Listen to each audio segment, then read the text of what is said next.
Opportunity வழங்கும் எங்க ஊர் பால்காரி.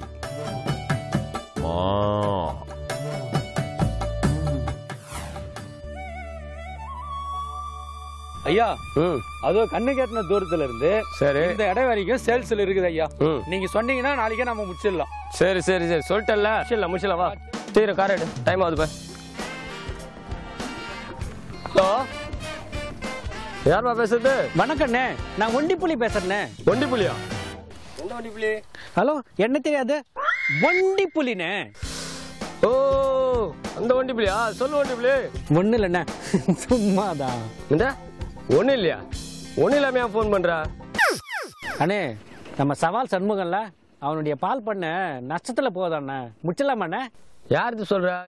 உங்க கூட சவால் விட்டு சுத்தி கிடைப்பண்ணே, அந்த சண்முகண்ணே. அவனா? அவன் கதையே வேற. அவன புளிய பார்த்து பூனை சூடு போட்டுக்கிச்சான். சூடு போட்ட பூனெல்லாம் புளியாக முடியுமா? சூடு போட்ட பூனெல்லாம் புளியாக முடியுமா? சூடு போட்ட பூனெல்லாம் புளியாக முடியுமா? புலி பூனைக்கு சூடு போடுறா. இப்ப நான் உனக்கு சூடு போறேன். எழுந்துறா, மணி என்னடா ஆகுது? இவ்வளவு நேரம் தூங்கிட்டு வந்து போடா, பால் ஊத்த போடா. இன்னைக்கும் கனவா? இந்த தடவை கூட பணக்கார அவ்வளோ போடுங்க.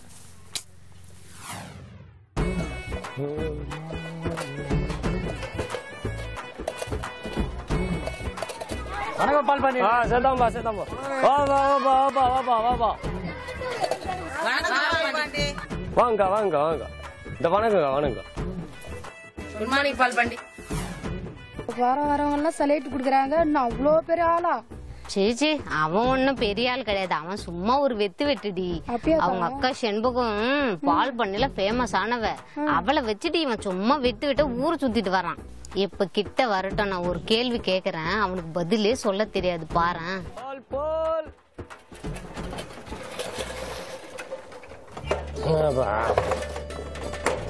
குடுமா குடுமா.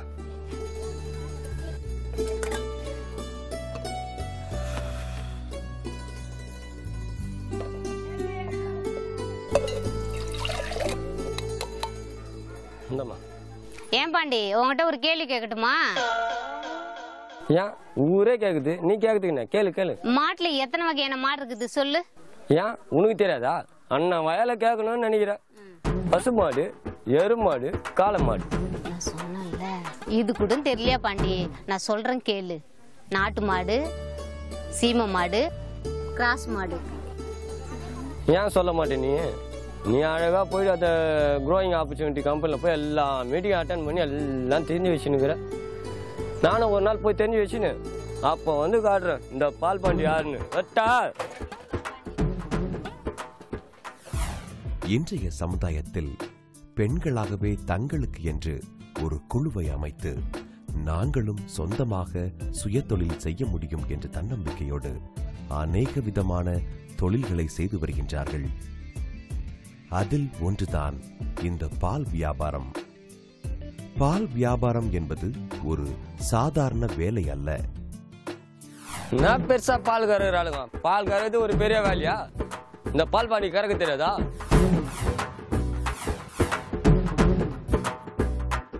ராஜா ராஜா, பால் பாண்டி அண்ணா வந்துக்கிறேன். உனக்கும் எனக்கும் எந்த பிரச்சனையும் கிடையாது. அப்படியே அமைதியா தானே வச்சுக்கோ. நான் பாட்டி என் வேலையை முடிச்சுன்னு போயினே இருந்துருவேன். சொல்லினே இருக்கிறேன். இரா டே டே, இரா இரா இரா.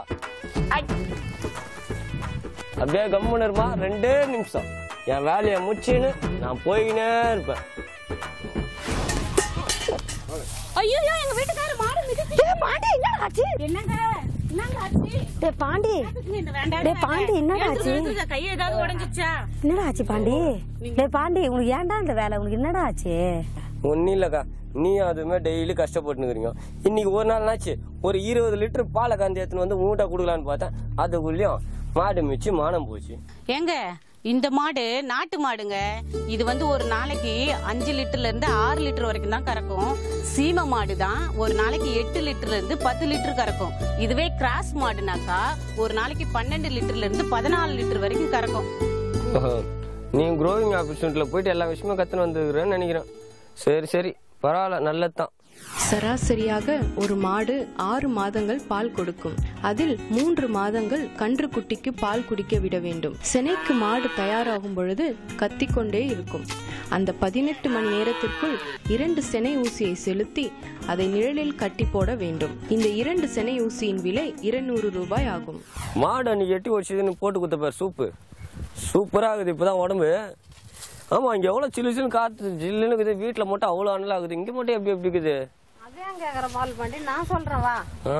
பால் பாண்டி காத்து அதிகமா வருதுன்னு சொல்ற ஏசில வர மாதிரி 10க்கு 11 அடி கழுத்து உண்ணட்டு, அதுக்கு மேல கழியெல்லாம் பரப்பி கட்டி, அதுக்கு மேல பணம் ஓலையை போட்டு கட்டி, அதுக்கு மேல கருப்பு சத்துல போட்டு மூடி இருக்கிறாங்க. நல்லா குளு குளுன்னு இருக்கும் மாட்டுக்கு. அப்பதான் காத்து ஓட்டமா இருக்கும். உயரமா இருந்தாதான் அது நல்லா பால் கறக்கும். இல்லன்னா எப்படி பால் கறக்கும்? வெயில் அடிச்சதுன்னா பால் கறக்காது, சூடாயிடுச்சுன்னா. இவ்வளவு விஷயம் இதுல.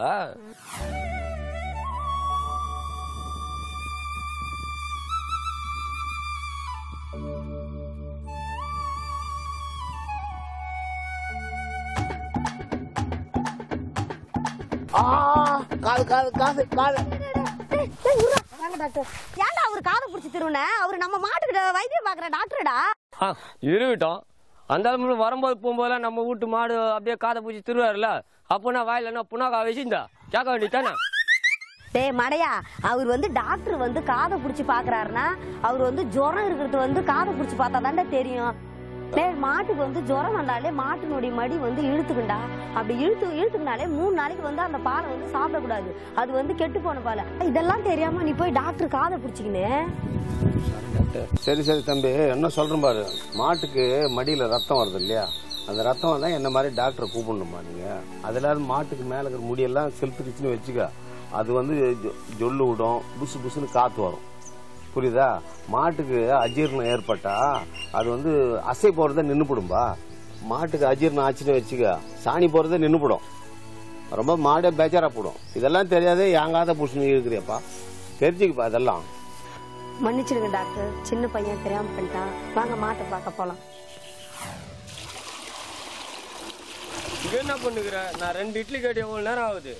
இங்க வந்து பார்த்தா அந்த ஒரு மாட்டுக்கு இவ்வளவு ஐட்டம் வச்சு பண்ணுவீங்க. உன் பொண்டாட்டி ஏன்டா முறைக்கிற? ஏன்டா கேள்றா? நேத்து ரேணு வீட்டுக்கு போனால விருந்துக்கு, அது விருந்து எப்படி இருந்துச்சு? அதையும் கேக்குறா. சூப்பரா ஃபுல் கட்டு கட்டணும். உடம்பு பார்த்தா எப்படி இருக்குது பேர்? அதே மாதிரிதான் மாட்டுக்கும்.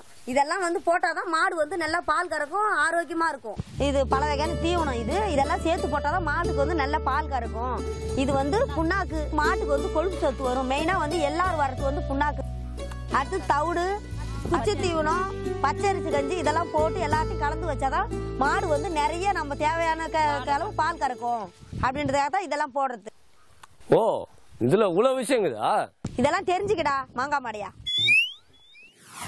அதிகாலையிலேயே எழுந்து மாடுகளுக்கு தீவனம் போட்டு அவைகளை பராமரித்து அதன் பின்னாக பால் கறந்து அதை பால் சொசைட்டிகளுக்கு அனுப்பி வைத்து அதன் மூலமாக வரும் வருமானத்தை வைத்து தங்கள் குடும்பங்களுக்கு ஒரு குத்து விளக்காக விளங்குகின்றார்கள் இந்த பெண்கள்.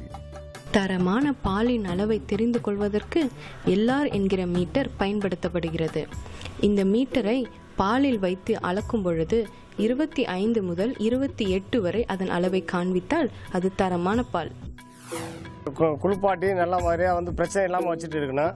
கன்று போட்ட உடனே கண்ணுக்குட்டிங்களுக்கு டிவார்மிங் பண்ணணும். மேலே எதுவும் ஈமுக்கியாமல் இருக்கணும். அதுக்கு வந்து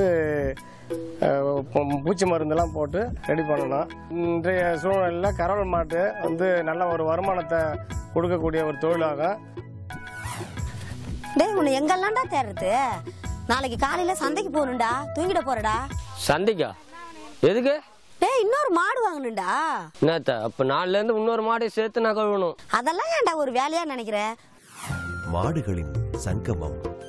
ஆம், வெள்ளிக்கிழமை தோறும் கூடும் இந்த சந்தையில் அநேக கிராமங்களிலிருந்து மாடுகளை விற்கவும் வாங்கவும் இங்கே வந்து சங்கமிக்கின்றார்கள்.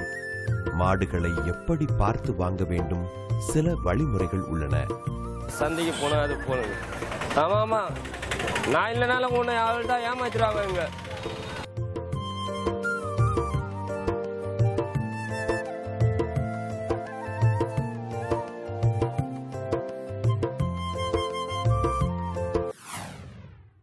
ஏங்கா இங்க இவ்வளவு மாடுக்குத, இந்த மாட்டுல எது நல்லதுன்னு எப்படி பார்த்து வாங்குறது? ஏண்டா அன்னைக்கு அந்த மாடு வியாபாரம் பண்றியா அண்ணாச்சி அன்னைக்கு சொல்லி கொடுத்தாரு இல்ல? எந்த அண்ணாச்சி சொல்ற நீ? ஓ அவரா? மாட்டை வந்து வாங்கும்போது அதனுடைய மடிகால் நல்லா இருக்கணும், காம்பு கட்டுங்க வந்து 4 காம்பும் ஒப்பா இருக்கணும். மாடு வாங்கும்போது சுழி இருக்கான்னு பார்க்கணும். முதல்ல நெத்தியில் சுழி இருந்தால் டபுள், சுழி இருந்தால் டபுள்னு சொல்லுவாங்க. கொண்டையில் சுழி இருந்தால் அது சுகப்படாதுங்க, நல்லா இருக்காது. சுழி சுத்தம் பார்த்து மாடு கிளியராக நல்ல மாடாக வாங்கணுங்க. 6 பல்லு 4 பல்ல கண்ணு போட்டால் தான் மாடு நல்லா இருக்கும், கறவலும் நல்லா இருக்குங்க. ஊரெல்லாம் தேடின்னு வரேன், இங்கதான் உட்காந்து இருக்கிறீங்களா? கிணத்தாண்ட நாங்க சோகமா உட்காந்து இருக்கிறீங்க.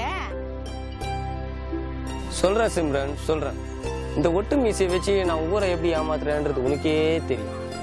அதே மாதிரி தான் இந்த பால் பிசினஸ் என்னன்னே எனக்கு தெரியாது.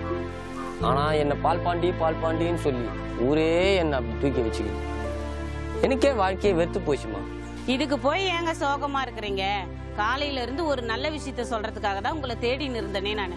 அக்கா கூட போயிட்டு குரோயிங் ஆப்பர்ச்சுனிட்டியில லோன் வாங்கின்னு வந்திருக்கிறேன். நம்ம அத மூலமா ஒரு பிசினஸ் தொடங்கி மாடு வாங்கி பால் பண்ண வச்சு நம்ம வாழ்க்கை தரத்தை உயர்த்தி எதிர்காலத்துல நம்மளும் நம்ம குடும்பமும் நல்லா இருக்கிறதுக்கு ஒரு வழி செய்து கொடுத்துருக்குது இந்த குரோயிங் ஆப்பர்ச்சுனிட்டி.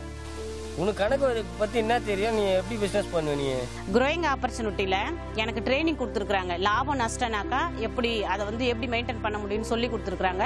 அதே மூலமா இந்த பால் உற்பத்தி வந்து எப்படி செய்யணும், ஒரு மாசத்துக்கு உண்டான தீவன செலவு தவிடு மட்டும் 2 மூட்டை 600 ரூபாய், புண்ணாக்கு 10 கிலோ 300 ரூபாய், ஒரு மூட்டை பச்சை அரிசி 250 ரூபாய், தீவனம் 25 கிலோ 300 ரூபாய், வைக்கோல் 1000 ரூபாய், புல்லுக்கட்டுக்கு ஒரு 500 ரூபாய். மாட்டுக்கு உடம்பு சரியில்லைன்னா அதுக்கு ஹாஸ்பிட்டல் செலவு மாசத்துக்கு ஒரு 500 ரூபாய் எடுத்து வச்சிடணும். ஒரு ஆளுக்கு கூலி வந்து 50 ரூபான்னு ஒதுக்குனா மாசத்துக்கு 1500 ரூபாய். தண்ணி வந்து நம்மளுக்கு வந்து ஃப்ரீயா தான் கிடைக்குது, இருந்தாலும் அதுக்கு ஒரு 300 ரூபாய். ஆக மொத்தம் மாட்டுக்கு உண்டான மாச செலவு மொத்தம் 4450 ரூபாய் ஆகுது. இப்ப செலவெல்லாம் சொல்லிட்டேன் நானு. இப்ப மாட்டு மூலியமா கிடைக்கிற வரவை பத்தி நான் சொல்றேன். ஒரு நாளைக்கு காலையில 6 லிட்டரு, சாயந்தரம் 6 லிட்டரு கறக்குது. மொத்தம் ஒரு நாளைக்கு 12 லிட்டர் பால் கறக்குது.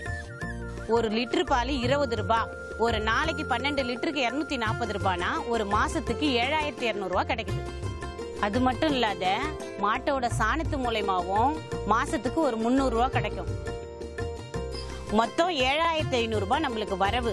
இதுல செலவு 4450 ரூபாய் போச்சுன்னா மாசத்துக்கு உண்டான லாபம் 3050 ரூபாய் நம்மளுக்கு கிடைக்குது. 30000 ரூபாய் மாடு. இந்த மாட்டோட கடனை வந்து ஒரு மாசத்துக்கு 3000 ரூபாய்னா கூட 10 மாசத்துல 30000 ரூபாய் அடைச்சிடலாம். 10வது மாசத்துக்கு அப்புறம் அந்த மாடு கண்ணுக்குட்டி நம்மளுக்கு தான் லாபம். இதை வச்சு நம்ம மறுபடியும் அந்த மாடு கண்ணை வச்சு நம்ம பிசினஸ் பெருக்கின்னு போலாம்.